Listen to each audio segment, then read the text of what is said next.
La manipulation familiale peut être plus insidieuse que l'on ne l'imagine. Parfois, elle se cache sous des gestes qui semblent bienveillants ou sous des mots qui paraissent remplis d'amour.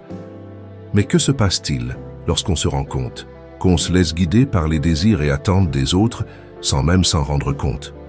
Et si vous réalisiez qu'au fil du temps, vos décisions, vos envies et même vos émotions sont influencées par des membres de votre famille, de manière subtile mais bien réelle, ce n'est pas toujours facile de reconnaître ces signes, surtout quand on est pris dans des relations qui semblent naturelles ou affectueuses. Pourtant, lorsque la manipulation s'installe dans une relation familiale, elle peut progressivement étouffer votre liberté personnelle et affecter votre bien-être. Dans cette vidéo, nous allons explorer les 5 signes les plus courants qui peuvent indiquer que vous êtes manipulé par votre propre famille. Ces signes sont souvent déguisés sous des formes qui semblent anodines, mais leur impact peut être profond et durable. Restez avec nous jusqu'à la fin, car ce que vous allez apprendre pourrait changer à jamais la façon dont vous percevez certaines de vos relations les plus proches. Il existe un phénomène subtil mais puissant, la culpabilité manipulatrice. Vous l'avez sûrement ressenti à un moment ou à un autre dans vos relations familiales. Un sentiment de culpabilité qui surgit sans raison apparente, vous poussant à faire quelque chose que vous n'aviez pas l'intention de faire. Mais comment cela se produit-il réellement? La culpabilité, dans ce contexte, n'est pas un simple mal-être temporaire ou une conscience morale, mais une pression émotionnelle discrète qui s'immisce dans vos pensées. C'est ce que l'on appelle la manipulation émotionnelle par la culpabilité. Par exemple, vous pouvez entendre des phrases comme « Si tu m'aimais vraiment, tu ferais ça pour moi » ou encore « Regarde tout ce que j'ai fait pour toi et tu n'es même pas capable de m'aider quand j'ai besoin de toi ». Ces mots, souvent prononcés avec sincérité et émotion, peuvent faire naître une pression énorme, vous amenant à vous sentir responsable du bien-être ou des attentes de l'autre. Et il ne s'agit pas simplement d'un échange réciproque. Non, il s'agit d'un mécanisme où vous êtes poussé à vous conformer aux désirs des autres, même si cela ne correspond pas à vos propres désirs ou à vos besoins. Mais la culpabilité manipulatrice ne se limite pas à des phrases exprimées ouvertement. Elle peut aussi se cacher dans des gestes plus subtils, comme un silence lourd, une attente silencieuse qui vous fait vous sentir comme si vous deviez quelque chose. Ces tactiques sont particulièrement efficaces, car elles exploitent votre empathie naturelle, vous faisant croire que vous devez agir pour apaiser l'autre, même si cela signifie sacrifier vos propres besoins. La grande difficulté dans ces situations, c'est qu'il est difficile de distinguer quand la culpabilité est justifiée et quand elle est utilisée comme un levier. Le piège est que la culpabilité manipulatrice ne se manifeste jamais sous une forme brutale. Elle prend la forme d'une demande apparemment innocente, mais qui s'appuie sur une émotion forte pour vous pousser à dire oui, là où, dans d'autres circonstances, vous diriez non. Au fur et à mesure que cette dynamique s'installe, elle devient de plus en plus insidieuse et vous commencez à douter de vos propres limites, à vous questionner sur ce qui est raisonnable et ce qui ne l'est pas. Le plus alarmant dans ce mécanisme, c'est qu'il est souvent accompagné d'un sentiment de bienveillance et de préoccupation de la part de l'autre personne. Les intentions semblent pures, mais les conséquences sont loin d'être innocentes. Vous finissez par vous sentir dans l'obligation de répondre à une attente qui n'a jamais été explicitement formulée, mais qui a été implantée dans votre esprit. Et à chaque fois que vous cédez, cette pression grandit un peu plus, vous rendant plus vulnérable. Reconnaître ce phénomène est essentiel. Si vous vous retrouvez constamment à justifier vos choix ou à vous sacrifier sans raison apparente, il est temps de prendre du recul et de réévaluer cette dynamique. La culpabilité est un puissant outil de manipulation et il est important de savoir s'en protéger pour préserver votre bien-être et vos relations authentiques. Un autre signe classique de manipulation familiale est l'invasion de votre vie privée. Cette atteinte à votre espace personnel peut se manifester de plusieurs façons, souvent de manière insidieuse. Vous avez peut-être remarqué que vos proches se sentent en droit de connaître vos moindres détails, d'aller au-delà de ce que vous êtes prêt à partager. Cela commence par des questions innocentes sur votre emploi du temps ou vos relations, mais très rapidement cela devient un excès de curiosité qui empiète sur votre intimité. Si vous êtes constamment interrogé sur des aspects de votre vie qui ne regardent pas les autres, cela peut être un indicateur clair que vos frontières sont ignorées. Il ne s'agit pas simplement de curiosité, mais bien d'une tentative de contrôle, qui dans de nombreux cas se cache sous des apparences de préoccupation. Les membres de votre famille peuvent prétendre qu'ils sont inquiets pour vous, qu'ils veulent vous protéger, mais cette protection devient envahissante. L'idée derrière ce comportement est de vous rendre dépendant des conseils ou des interventions des autres, pour qu'ils puissent avoir une emprise sur vos décisions et sur votre quotidien. Ils veulent savoir tout ce que vous faites, pourquoi vous le faites, et parfois même comment vous le faites, parce qu'il est plus facile de vous manipuler quand ils connaissent chaque détail de votre vie. Ce type de manipulation peut également se manifester sous forme de culpabilisation subtile lorsque vous ne vous ouvrez pas à eux ou lorsque vous essayez de poser des limites. « Tu n'as rien à me cacher, n'est-ce pas ?»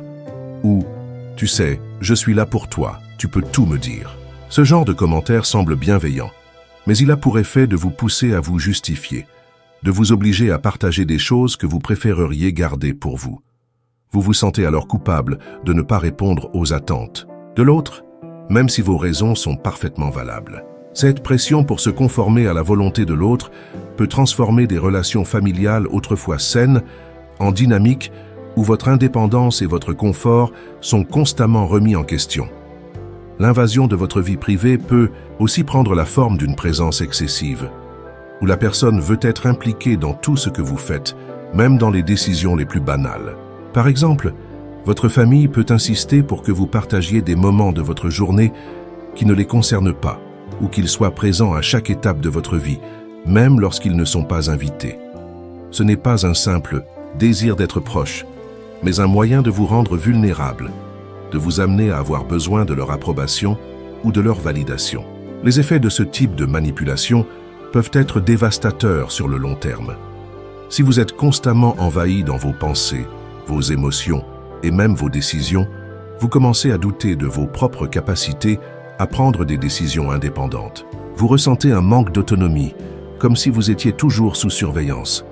Cette sensation peut vous pousser à vous conformer aux attentes familiales, même si cela vous fait vous sentir mal à l'aise ou pris au piège. Il est essentiel de reconnaître ces signes tôt avant qu'ils ne prennent une ampleur considérable. Apprendre à poser des limites claires et fermes est crucial pour votre santé mentale et émotionnelle. La clé ici est de comprendre que vous avez le droit de garder une part d'intimité et que le respect de votre espace personnel n'est ni égoïste ni injustifié. Vous n'avez pas à justifier chaque aspect de votre vie à qui que ce soit, même si c'est un membre de votre famille. Votre autonomie et votre bien-être émotionnel doivent être protégés et il est temps de commencer à revendiquer cet espace qui vous appartient. Un autre signe évident de manipulation familiale est la constante comparaison avec les autres, qui se transforme souvent en un moyen discret de vous diminuer ou de vous faire douter de votre propre valeur. Cela peut commencer par des commentaires apparemment inoffensifs comme « Regarde ton cousin, il a réussi à acheter une maison à ton âge » ou « Pourquoi n'es-tu pas aussi organisé que ton frère ?» Au début, ces remarques peuvent sembler être des encouragements, mais elles créent en réalité une pression immense pour être toujours à la hauteur des attentes des autres et pour atteindre un idéal souvent inatteignable. Ce type de manipulation est insidieux car il s'immisce dans vos pensées et vos émotions. Vous commencez à vous comparer constamment aux autres. Vous vous sentez comme si vous ne faisiez jamais assez, peu importe ce que vous accomplissez. Cette comparaison constante érode votre estime de soi et vous fait douter de vos choix de vie. Vous pouvez vous retrouver à suivre des chemins que vous ne souhaitez pas forcément emprunter, simplement pour répondre aux attentes familiales. Et ce sentiment d'insuffisance ne fait que se renforcer avec le temps, rendant chaque nouvelle réalisation personnelle moins satisfaisante. Les effets sont subtils mais profonds. Plutôt que d'encourager votre autonomie ou de célébrer vos réussites, cette comparaison incessante crée un sentiment de compétition malsaine et de manque de reconnaissance. Même lorsque vous atteignez un objectif important, vous êtes pris dans la spirale de la comparaison et vous n'en profitez pas pleinement. L'accomplissement est toujours teinté de la pensée « ce n'est pas assez », ce qui empêche de savourer pleinement ce que vous avez accompli. Au lieu de vous soutenir, votre famille vous incite à vous mesurer constamment aux autres, et ce manque de validation personnelle peut vous isoler et rendre votre parcours encore plus difficile.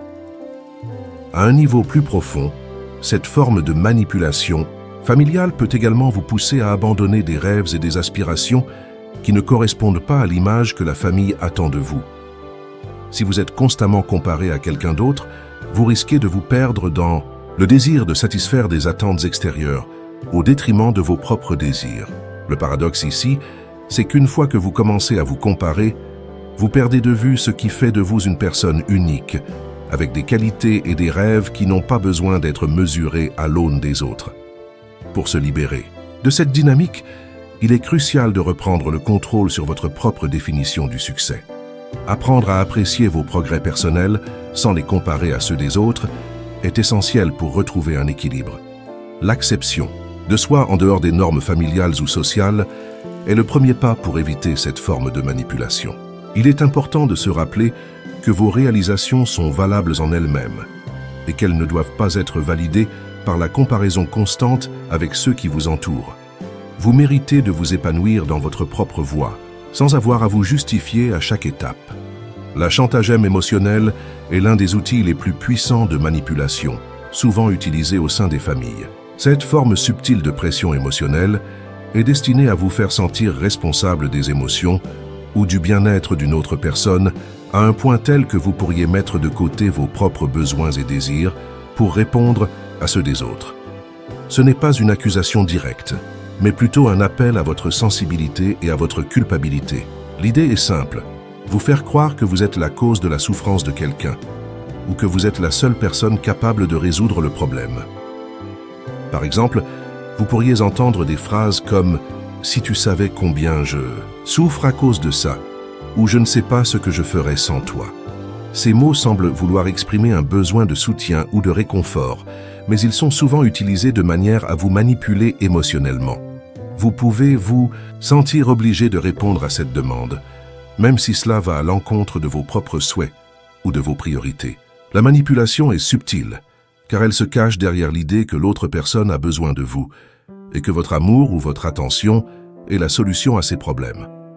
Cette dynamique crée un sentiment de dépendance dans la relation, car l'autre personne commence à attendre que vous soyez toujours là pour la sauver.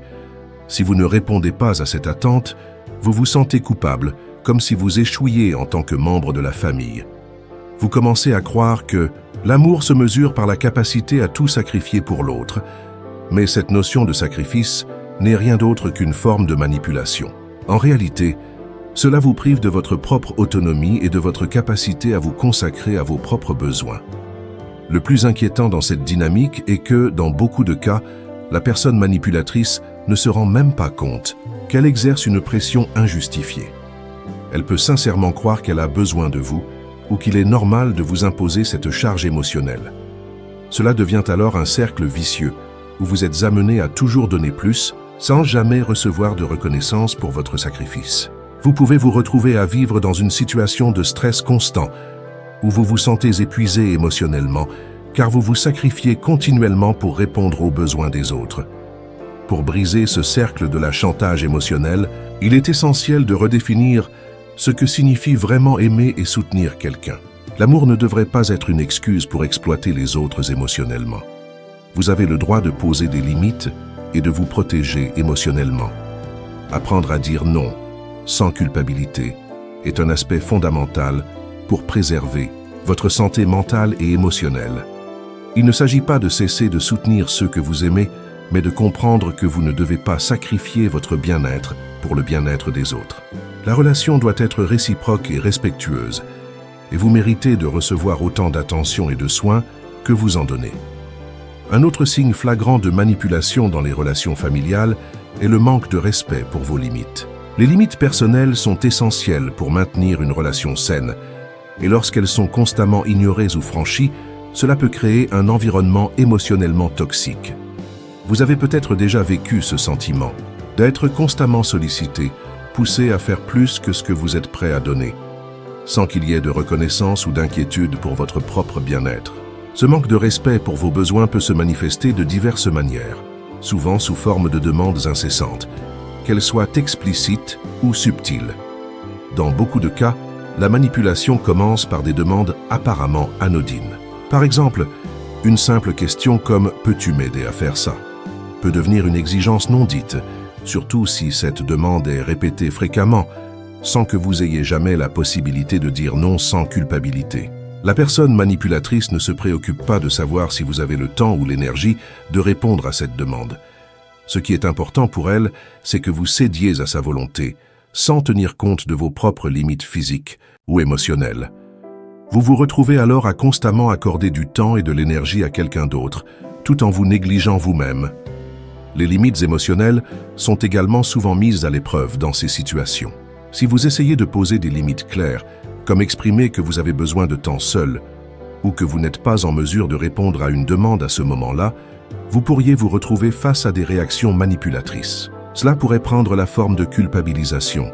Tu n'as jamais de temps pour moi, de rejet, tu es égoïste, ou même d'un silence pesant pour vous faire sentir que vous avez commis une erreur. Ces réactions sont conçues pour vous faire douter de vos choix et vous amener à vous conformer, même si cela signifie sacrifier votre propre confort. Ce manque de respect pour vos limites peut également se produire à un niveau plus concret. Par exemple, une famille peut imposer des attentes irréalistes concernant le temps que vous devez leur consacrer, ou attendre que vous agissiez selon des règles non dites sans tenir compte de vos engagements ou priorités. Ces comportements ne tiennent pas seulement compte de vos besoins, mais ils vous poussent à vous effacer pour répondre aux exigences des autres. En fin de compte, vous vous retrouvez épuisé, stressé et émotionnellement vidé, car vous êtes constamment sollicité pour satisfaire les besoins d'autrui. L'une des clés pour échapper à ce type de manipulation est de renforcer vos frontières et d'apprendre à les protéger. Dire non de manière claire et ferme n'est pas un acte d'égoïsme, mais un acte de préservation de votre santé mentale et émotionnelle. Chaque fois que vous acceptez de sacrifier vos limites sans reconnaissance, vous vous éloignez de votre propre équilibre. Apprendre à poser des limites saines dans vos relations familiales est essentiel pour maintenir un environnement d'amour et de respect mutuel. Vous méritez d'être entendu et respecté, et il est crucial de ne pas laisser les autres empiéter sur votre espace personnel sans considération pour vos besoins. Après avoir exploré ces signes de manipulation familiale, il est temps de prendre un moment pour réfléchir à la manière dont vous pouvez appliquer ce que vous avez appris dans votre propre vie.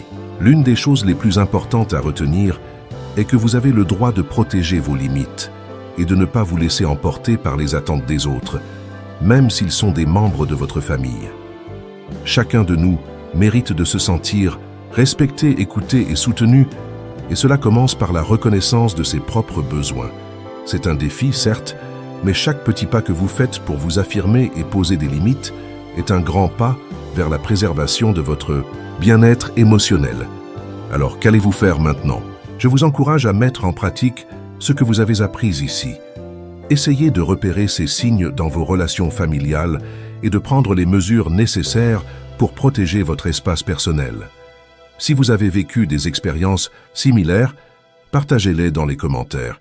Votre histoire pourrait aider quelqu'un d'autre à se reconnaître et à agir.